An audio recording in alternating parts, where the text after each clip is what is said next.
Hello, good morning, and good afternoon, everyone. My name is Jim Albright, and this is Beyond Compliance. This is the show that goes deep into the insights and impacts surrounding the process manufacturing industry. So if you're just joining Beyond Compliance for the first time, we're very glad you're here because this series is designed to give you some freshly picked perspectives and strategies straight from industry experts, which then you can take to grow and improve your business outcomes. So, in case you missed it, this series is hosted by SafetyChain. We're the #1 plant management platform that enable process manufacturers to improve yield, maximize productivity, and ensure compliance. Can I get a yes? Yes. Amen. All right, let's move on. Hey, there we go. Now, before we get rolling into the deep details of tiered management, just know that everybody's mics are muted. We are leaving room at the end for Q&A, so please do submit your comments and questions using the GoToWebinar panel at any time during the session. And yes, this session is being recorded, and yes, we will be sending it along with the slides later today, so be sure to look out for that. All right, let's meet our speakers. We're really excited to have with us David Hicks and Tim Nickerson from one of our fantastic partners, TBM Consulting. Some of you actually may remember Dave speaking on driving improvements to move your OEE needle past 85% in an earlier Beyond Compliance session. And in case you missed that, it was amazing.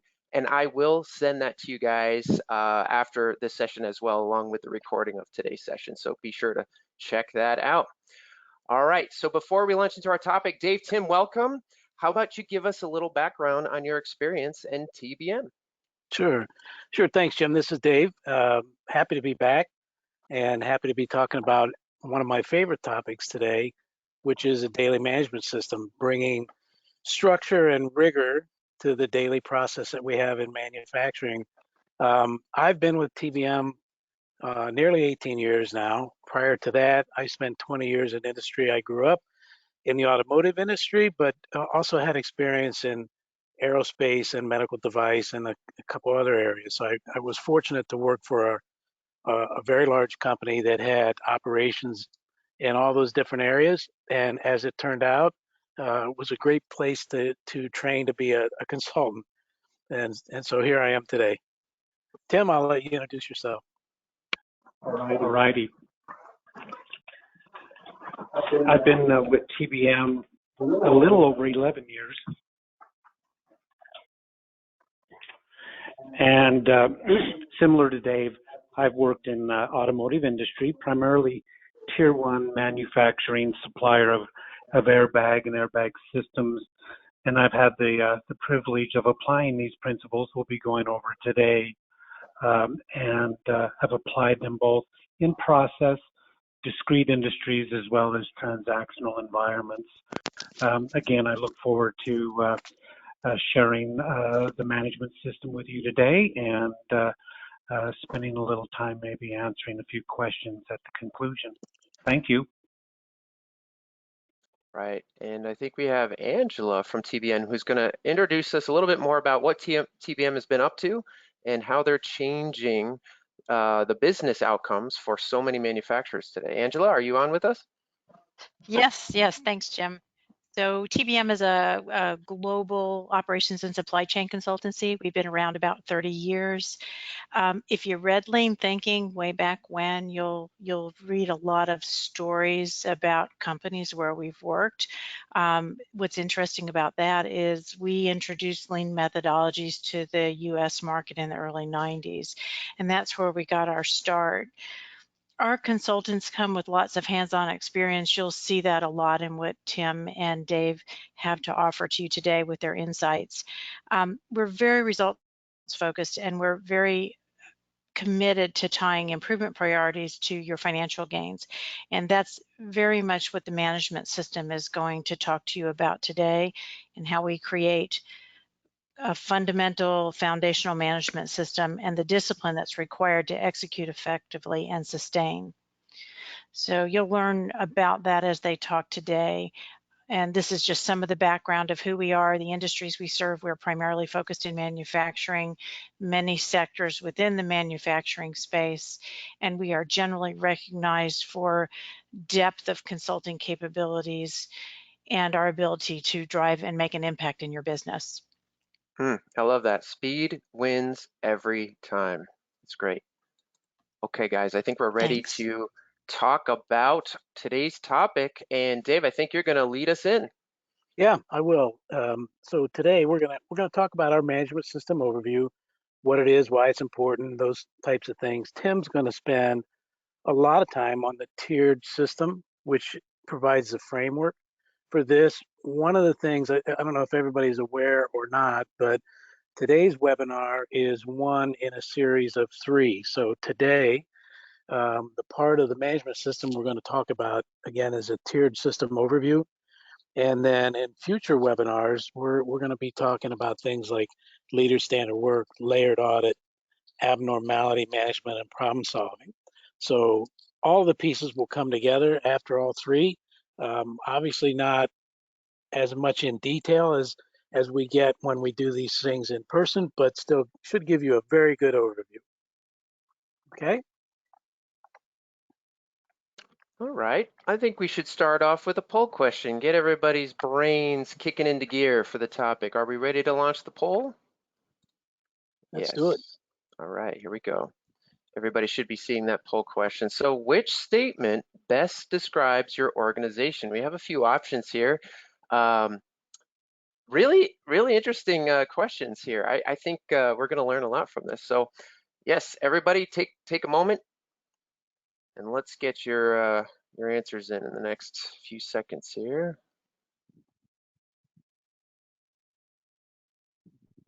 Wow, we're seeing some interesting results. I've got lots of firefighting. All right, just 2 more seconds and we'll close the poll. And let's close that poll and show those results for everybody. Here we go. Look at that, huh? Yeah, wow. So definitely those of you that are in that firefighting mode, you came to the right webinar to start. And hopefully you'll be able to stay with us for the three-part series. And I think it'll help quite a bit. Definitely. All right, let's get into it, guys. Here we go. So yeah, so this first slide talks about the three critical components of our management system. And as you can see, it's metrics, framework, and capability.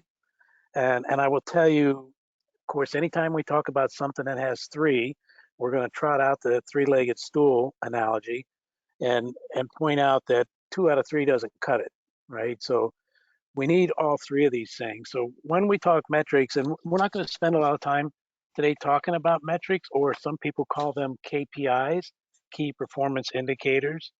I'm going to assume that you all have metrics that you use in your business. The key is we want to make sure that we have the right metrics, the metrics that will help us drive improvement. And we want those metrics to kind of start at the bottom and flow up. So we start with hour by hour charting at the production cell or line, whatever you may have, which feeds into our SQDC, safety, quality, delivery, cost, those trackers. And then finally up to our monthly performance, right?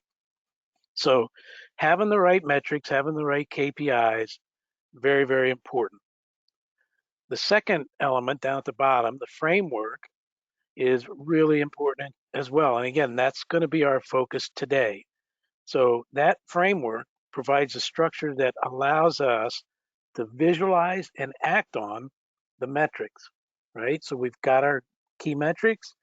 We now need a system that allows us to review those, understand how they're trending, and then act to drive improvement. And that's what this framework we'll talk about today gives us. And the third leg of our three-legged stool is capability. So in other words, people have to have the capability to impact those metrics, right? So we need to learn things like abnormality management and problem solving in the here and now. You know, we're big believers that the best time to solve a problem is when it happens. And so we want to solve problems in the here and now. So what kind of tools can I leave with a supervisor, with a team leader to help them solve problems as they occur. Other types of capability that we need to have are things like leader standard work and layered audits. So how do we use those to drive improvement in the business? Again, those topics we'll cover in webinar 2 and webinar 3. And I think we have those dates at the end of this presentation today. Okay.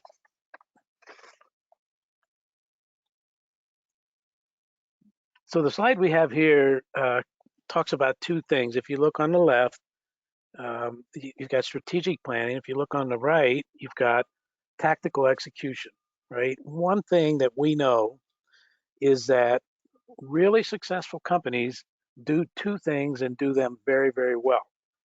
They execute on their strategic plan and they execute on their tactical plan. So let's take a minute, we'll talk about the difference, right? So strategic plan is a plan that's top-down driven. That's where our CEO and his or her direct reports work together to develop our 3 to 5 year vision, if you will, for the firm. And then that vision cascades down the organization to the point of impact. All right. The tactical plan, on the other hand, that's where we start talking about things like, we want to make the month, we want to hit our AOP, annual operating plan, our financial plan, whatever you call it. And that's really bottom up driven. So you can see here, we've got our tier meetings, and there's actually one that comes before even the tier 1 meeting, and that's the hour by hour chart. So if you think about it, that hour by hour chart tells our production folks, here's what we expect out of you during the course of the day. And if they're not able to hit that target, it gives them a vehicle to communicate back to us, here's what kept me from doing that, right? And now it becomes incumbent on us to correct that situation. And that's where the whole abnormality and problem solving comes in. So the tactical execution goes from hour by hour to tier 1, tier 1A, tier 2, 3, 4. And the tier 4 and the level 3 review on the left-hand side, that's where things start to overlap between our tactical execution and our strategic execution. So those things work together to drive the business. We've got that strategic, which we often talk about as working on the business. And we've got the tactical, which we talk about as working in the business. Those two things together, if we execute those with perfection, we're going to be a very high performing business. Next slide, please.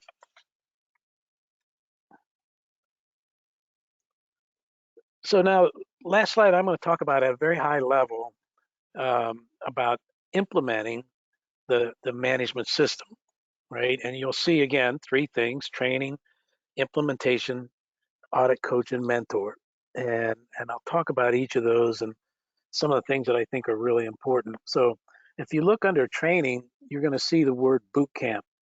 That's a word we chose very specifically because what we do is when we do a management system implementation, our training is a 2-day workshop, which we call the boot camp. And the reason we call it a boot camp is we just throw tons of information at people in those 2 days.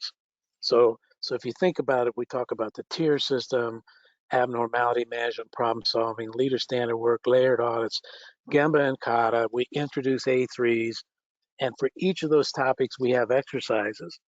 So there's a lot that goes on, but the idea is you want to level set everybody, get everybody so that they understand, okay, here's the tier system, here's that framework, and then here are some of these capabilities that I have to learn, right? The next step says implement, and the implement is really the part of it that is the physical part of the framework. So it's answering questions like, where am I going to have my tier 1 meeting? Where am I going to have my tier 2 meeting? Where am I going to put my safety, quality, delivery, cost boards and the KPIs associated with that so that people can see it, talk about it, act on it, right? So if we've got all the things that we need, whiteboards and flip charts and everything else, probably a good hard week is what it takes to do that. I call that standing up the system, right? So that's the implementation part. We're not working yet, but we've got the structure of the framework in place. The final piece, and unfortunately, this is the piece that most organizations, uh, I would say they don't even, I wouldn't even call it skip it, because they don't even think about it. They think, okay, I've done the training, I've set up the system, now let's go do it. And then when it fails, they're confused as to why. And I'll tell you the why is because we're dealing with grown-ups, and grown-ups learn much better when we show them things, right? So that's what the coaching and mentoring is. We need to spend time on the shop floor with our supervisors, with our team leaders, uh, modeling for them things like probably, the first couple of weeks of doing this, we need to model how to lead a tier meeting. We need to model how to attend a tier meeting, right? Okay, maybe I'm not going to lead it, maybe, but I'm in it. So what do I need to be prepared to do or to discuss, right? And then after a while, we need to model for them abnormality management, leader standard work, all those other key elements. So as you can tell, this is not a 2-day workshop, stand up the system, go get them. It's a 2-day workshop, stand up your system, and then spend a lot of time. And I would tell you, my experience has been start with 6 weeks and think to yourself, okay, if my organization has some of these elements in place already, maybe I take a couple weeks away. If my organization doesn't, we're starting from scratch, maybe I need to add a couple weeks to that 6 weeks. And again, you have to think through, wow, what if we're a 24-hour, 7-day operation? Guess what? We need to find coverage so that everybody's getting exposed to this valuable one-on-one coaching and mentoring, right? And that's the piece that will drive your success. Okay, so as you start thinking about doing this, everybody is pretty good at doing the training. Everybody's good at standing up the system. But when it comes to the coaching and mentoring, that's a lot of times where we fall short. And, it could just be, look, we don't have the resources to do that. And that's where sometimes working with an outside agency becomes very helpful. All right, I'm gonna turn it over to Tim and let Tim start to talk about the tier system. Great, thank you, Dave. So I want to talk a little bit about what the tier system is, and what I'm going to do is kind of boil down this slide and the blocks. So the tier communication, it's a methodology which really links the point of impact, value-added work, and its performance throughout an organization and throughout an organization's chain of command. And that communication cadence, it can literally be communicated in increments as small as 60 minutes or an hour. The way that the process works is we track specific KPIs, we measure those KPIs against a target, and then when KPIs do not achieve target, we then move into problem-solving mode, utilizing various problem-solving methodologies. And then lastly, we drive the closure of root cause through problem solving, through accountability. And we have a very formal methodology around accountability. But going back to the KPIs, really the KPIs are based on, number one, employee safety, and those critical few elements that are defined by our customers. In a Six Sigma methodology, they're referred to as CTQs, critical to quality, which are defined by the customer. Once we identify what those KPIs are, we then measure those and establish targets, and then a monitoring system, which is normally very visual, which can then monitor and track process capability performance, again, actual versus target. And then when needed, where actual is less than target over a trend of time, then we move into problem solving mode with the expectation that we will be quickly able to move into root cause analysis, either by a very simple, just do it kind of methodology, or we can move through 5S, fishbone diagramming, and then if needed, escalate to something that's a little more suited for complex problem solving, which is the A3 methodology. And lastly, accountability. Accountability is where we fully utilize the chain of command, its experience, its expertise, its resources, really to bring to bear the root cause and countermeasures in a very timely and impactful manner. So if we go to the next slide, this next slide, and I'm moving from top to, from bottom up. This slide really, what it does is it introduces the tier communication methodology, where an organization can link at the highest level, tier 4, a strategic or annual operating plan, vision, and targets to a daily or hourly activities that drive this operational performance. And as Dave said, operational performance can be tied obviously to safety, quality, delivery, and cost. So that takes us down to our hour by hour. And in many cases, we believe the hour by hour is the heartbeat of productivity. And from that heartbeat, we can determine where we're going to perform relative to on-time delivery expectations. It can give us an indicator of operational cost, meaning how many hours per unit have gone into making a particular product, or how many dollars per labor hour are being consumed to produce.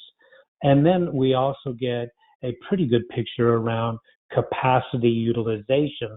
And again, those measures can be evaluated or gleaned from this hour by hour measurement. As we move up, the communication between 1A, 1A, and Tier 2, those are the daily communication system within shift, across shift, and for the business unit or the plant. So that happens on a daily cadence, again, measuring performance to target against safety, quality, delivery, and cost elements. The Tier 3 communication is that weekly problem-solving cadence around problems that really need more of a cross-functional, data-driven sort of approach to achieve a root cause solution. And then the last piece of the communication is the highest level, which has direct linkage to an annual operating plan or a strategy deployment initiative for a yearly target. So in this case, we can build those high-level expectations, which could be market growth and market penetration, and then we can cascade down through the various tactical levels of performance to determine, are we opening up capability and performing to target in order to achieve our strategic plans. So that's kind of at a glance the communication methodology, the linkage between the hourly, daily, weekly, and monthly cadence of communication. So if we go to the next slide, this next slide basically provides a snapshot of the tier meeting concepts.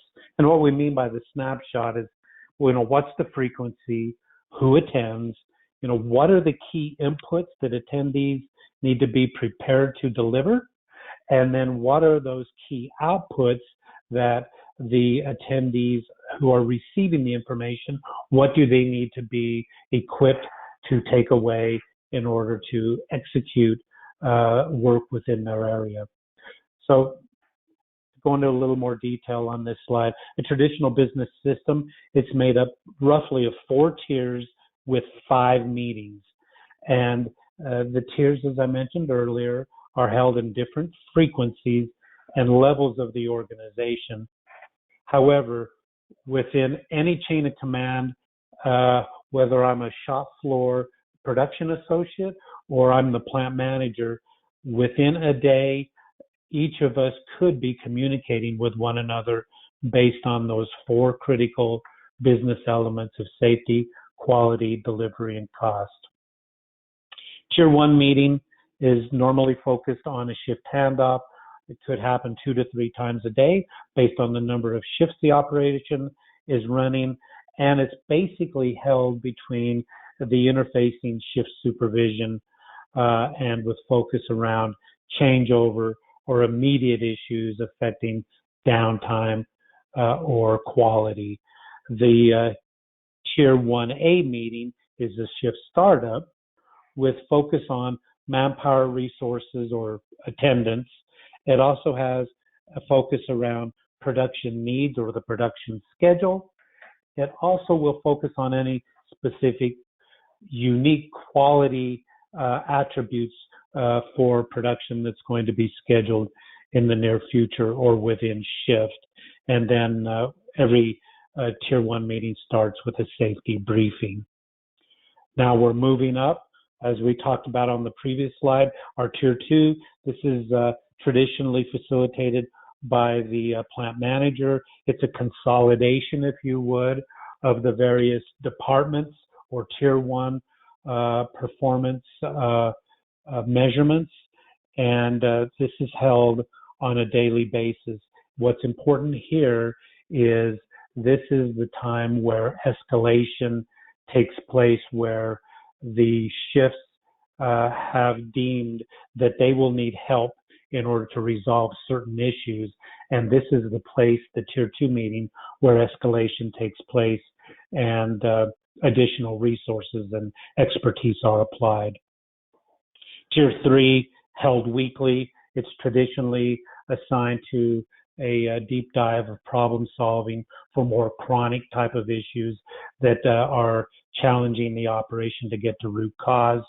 And then lastly, the Tier 4 could be held twice a month, but at least monthly, and it is really focused on tracking performance to strategic plan initiatives and or the annual operating plan performance commitments.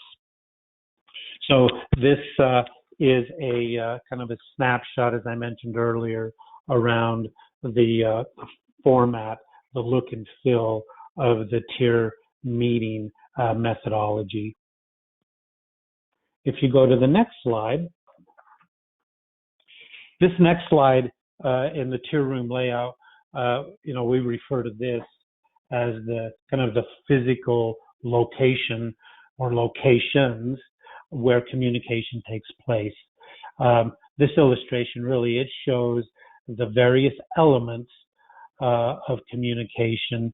It starts with the communication methodology we just spoke of, Tier 1, Tier 2. It could also be the Tier 3, which is the A3, but those various communication elements of communication, performance tracking, problem solving, Kaizen planning, and leader standard work. So what's important is you'll need to determine where to stand up these communication centers. This is an example of a standalone consolidated communication center. But what's recommended, as the note says, is that a Tier 1 communication can be close to the value-added activity as possible, that's preferable because it sends a visual message of we communicate around what's important and what's in it for you, the particular associate. What I'd also like to mention around environmental considerations is that a tier communication room is around providing status, providing updates to plan. It's also meant to provide a visual, quick at a glance to understand performance. So we use quite a bit of color coding, red or green. We also use targets to illustrate if a red bar is below target, that means that we've missed the target. If it's green and above target, of course, we've achieved or exceeded the target. And those are very quick indicators that lead us into focus on problem solving rather than getting into the minutia of explaining the usual day-to-day without abnormality. It also creates an atmosphere for discussion, communication, and lastly, it's meant to be an area of trust. What we like to say is the process of continuous improvement is heavily focused on being tough on problems and rigorous on solving them, but being gentle and collaborative with the people. The last piece of this, I just want to circle back on this, is just to make sure that if needed, that we cater the tier ones as close to the work area as possible, which then if there are multiple tier ones, they will need to be consolidated prior to a tier two plant level meeting. All right, if we go to the next slide. This next slide, what I'd like to do is to conclude our discussion of the tier communication, just really stating that we believe it's imperative that an organization, you establish a formal escalation or a helpline, if you would, where unresolved problems can be surfaced and then addressed in a timely manner, utilizing the full scope and resources of an organization. In this graphic, what you'll be able to see is the tier-to-tier escalation flow, from tier 1 to tier 2, tier 2 to tier 3. And this flow, it really depicts a formal methodology where resources, experience, functional expertise, and resolution ownership, where they're added and applied throughout each phase of the problem solving and countermeasure process. So, it's very important that this piece is implemented. And I believe what Dave said is it's easy to talk about, communicate, and put boards up in an operation, but the problem solving piece is very, very critical, and it's one of the probably the more challenging skills and techniques to learn, but it bears fruit as you are able to successfully move through the phases of escalation and ultimately problem solving effectively. So I want to thank you for your time and attention on this. I know it was a very rapid fire introduction to the tier communication. What I'm going to do is hand this back to Dave, and he's going to wrap up and talk about next steps. Yeah, thanks, Tim. That's very good. So just some examples, right? These were some of our more recent examples that I was involved with. You see the productivity improvement, paper product manufacturer, 11%, 9 million to 10.2 million units. That's in a month. Hour by hour, and the tier system, there were no special fixes to equipment or anything like that. We worked with a printing operation that the whole tier system brought out to that department manager that, holy cow, my make readies are taking way too long. I got to reduce my make readies. And it's able to go from 4.6 to 3.2 hours. And last time I talked to him, he's headed down now to around 2.8. So, um, again, they were able to eliminate weekend overtime just again by implementing hour by hour and the tier system. And so I expect much greater things out of them as they really get into the problem solving piece and start to drive that improvement. Okay, let's go to the next slide. So Tim and I were talking and said, well, what kind of things can you do? I mean, I know you can't, as a result of sitting through this webinar, you can't run right out and implement a daily management system, but some things that you can do, right? First of all, talk to your folks, talk to the production operators and ask them when they leave for the day, do they know if they had a good day or a bad day? I know what it's like. I normally travel during the week, but I know when I come home at the end of the week, the first thing my wife says to me is, how was your week? And I know machine operators, assemblers, whatever, they're also going home and somebody's asking them, how was your day? And I always like to ask them, how do you answer that? Do you really know? Can you say, oh, I was supposed to make 1,000 units and I made 1,100. I killed it today. I had a great day. Or conversely, I was supposed to make 1,000. We only made 900. We didn't have the right material. Blah blah blah. So, do they really know what's expected? And can they say, it was a good day or a bad day? Did we win the day? Second thing, I think you can go out and implement hour by hour tracking. If you're not doing that already, you should think about that. Think about how you want that to work. I want you to review your KPIs. Make sure the KPIs you have are being used to drive improvement in the business. All too often, unfortunately, when I walk into a client, I find out that what is being measured isn't necessarily what's going to drive improvement in the business, but it's something that's easy to measure, right? Then try to get a finger on the pulse of your organization relative to problem solving. How good are we at problem solving? Do we understand problem solving tools and techniques, or do we need a lot of work there? And then, given all the things Tim talked about, you can do an assessment of how you currently communicate and hold each other accountable. Are you having formal meetings throughout the day to communicate about performance and drive improvement? Is it all ad hoc? How does it work in your organization? So I think those are things you can take away and start to work on now. All right, great. Dave, Tim, this was amazing. As you said, this is kind of just scratching the surface of what you guys really do when you walk onto a plant floor. I wanted to actually kind of get a better sense of what the biggest breakdown is, right? Because everything you just said makes a lot of sense.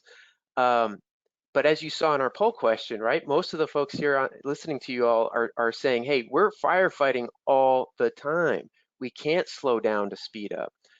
So what kind of recommendations do you have to kind of get people's mind thinking around the importance of this methodology? And obviously, we saw in your examples, the outcomes are great.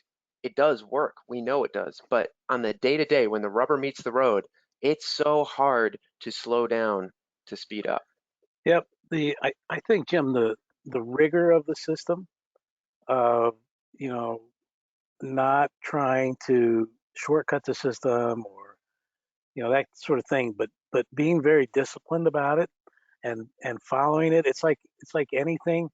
When you start doing something new, maybe for the first couple of weeks you're just going through the motions until you understand what's going on. But at some point, and I see this with every client, at some point the light bulbs go off and people go like, oh, I get it now. And so you've got to trust the process, rely on the rigor and the discipline.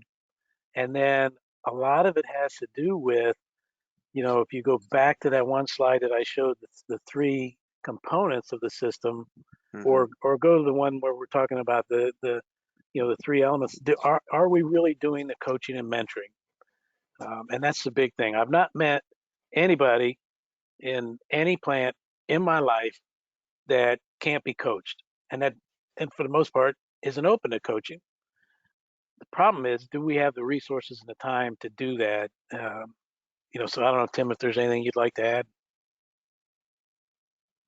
Yeah, I think one of the things that we see, and this is, I believe, kind of the dynamic of the work environment, is that the individual contributor, the hourly employee, they can readily see how it's going to better their environment. Hey, by addressing issues in a timely fashion, by removing roadblocks that get in my way of being able to be productive, communicating to me in a timely fashion.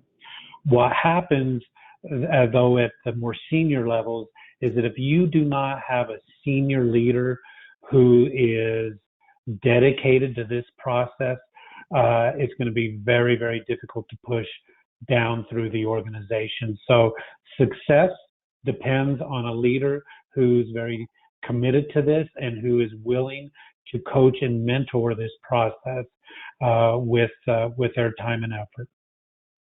Yeah, I remember you saying that leaders should model each one of the tiers, so they should attend the tier, or they should even to some degree maybe manage the tier itself. But um, what do you is it kind of similar? They just have too many other things that are taking priority from the leadership perspective.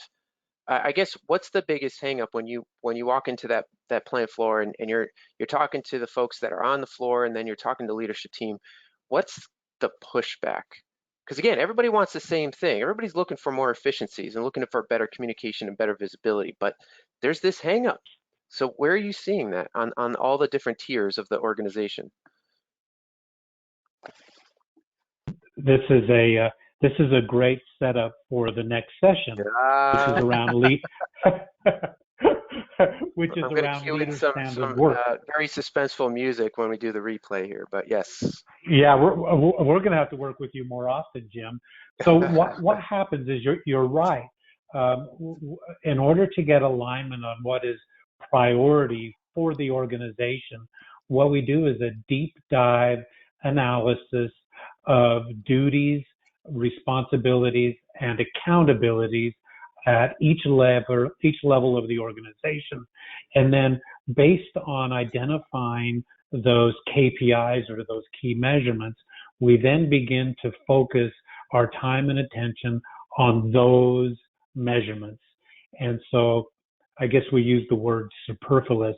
If there's anything that I thought was priority and had been consuming amounts of time that are not focused on these KPIs, that piece of leader standard work and the exercises help redirect my priorities and help me then align and give me the feeling and the reality I'm working in tandem with my leadership and my subordinates. Dave, you want to add anything? No, I think you handled that well, Tim. Yeah, I'm just going to flash up the next slide here. Well, the other slide here, but this is what we're talking about. September 29th is going to dive a little bit deeper into what Tim was just saying there. So definitely look out for that invite when it comes through. I got a couple other questions here, guys. If you could hang out a little bit longer here. You had mentioned, I think this was Dave, you had mentioned you had kind of come into some situations where folks already have some of these elements in place, but maybe it's just not working out. Or you walk into a situation where you're looking around and say, hey, we're starting from scratch here. So can you give us a rough estimate around, are most manufacturers actually doing some of these approaches well, or are they mostly kind of scrambling around trying to make it work, but it's not really working out and we have to start from scratch? What's the average look like? Without trying to be a smart aleck, the average looks like the average. I mean, it's like, you know what? You go into some places, and I think there's some industry specific things. Like certain industries have more of this in place than others. If I'm working with somebody in aerospace, for example, there are certain elements that are in place. Maybe we don't have everything to complete the picture, but we've got some things. Automotive, certainly same type of a situation. And then you go into other industries that maybe aren't in the supply chain of a major, let's say, medical device, automotive, or aerospace that haven't been exposed to some of these. And what you're really dealing with is, people are doing the best they know. And it's the old statement of we don't know what we don't know, because I haven't been over in that industry. I haven't seen how things are done here. So we're doing the best we can. And so you're starting from a little bit of a disadvantage in that case. Yeah, that makes sense. And obviously everybody's different. They're running different operations, so it's not cookie cutter, but Yeah. that makes sense. Yeah. Yeah, and there's Um, oh, go ahead. no, I was just going to say, and there tends to be a difference between um, larger public corporations and family-owned businesses. Oh, sure. No, that So, makes sense too. yeah. I got a question here around, you made a point, I think Tim it was talking at this point, but when you were going through the tiers and you hit on tier 3 and you said, hey, the problem solving tier is one of the biggest challenges. Is that because there's maybe a lack of certain visibility, or you're not pulling the right data points, or what's usually the hang up there during the problem solving tier? I believe some of it is attributable to one, the desire to put a quick Band-Aid in place. Once the Band-Aid is in place, we think we're done. But then when that product or process comes again, we have the same issue. So I think in some cases, there's a challenge in being diligent and completing problem solving through root cause because of what we perceive to be the lack of time. The other may be the lack of adherence to the escalation process, meaning, I don't want to share my ineffectiveness with my leadership. They might think that I'm not competent, so therefore I'll avoid escalating this issue. We'll get through this run, and then we'll move on to something else. So I think that the Japanese culture is very, very different when it comes to surfacing problems. They view that really as a positive, surfacing as many opportunities for improvement as possible, which then drives the ability to use the tools and to work towards root cause. Yep.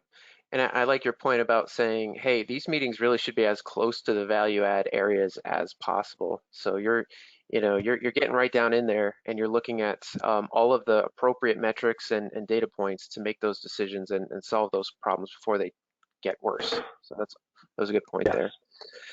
All right, I think we're going to wrap it up here, guys. Thank you so much. This was a really good first start to what we're going to learn in September and in November when we do part 2 and part 3. So again, thank you so much for spending the time with us here today. Everybody, their information is right here on my screen, so please do reach out if you have any further questions. Otherwise, we will be sending more information your way later today, including this recording. So thank you all who have joined us, and we look forward to seeing you at the next Beyond Compliance. Take care, everyone. Thanks, Jim. Thank you.